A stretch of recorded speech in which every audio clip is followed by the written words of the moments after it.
வேலையாக முடிஞ்சிடும். குக்கரில் தண்ணி வச்சு அந்த வறுத்த பருப்பு அரிசி கொட்டியிருக்கிறேன். கடுகு, உளுந்தம் பருப்பு, மிளகாய், பெருங்காயத்தூள் தாளிச்சிட்டு கொஞ்சம் மஞ்சத்தூள் போடுறேன். மஞ்சத்தூள் போட்டுட்டு இந்த பூண்டெல்லாம் எதுவும் வதக்க வேணாம், அப்படியே போட்டுடலாம். போட்டுட்டு இந்த தேங்காய் பூவையும் போட்டுடலாம்.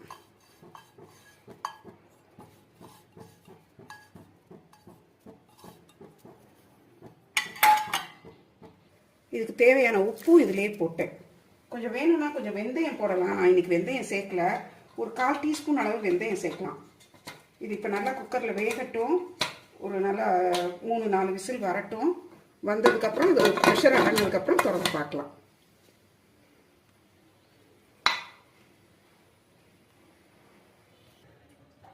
குக்கரில் விசில் இது ப்ரெஷர் அடங்கிடுச்சு. ஓப்பன் பண்ணி பார்க்கலாம்.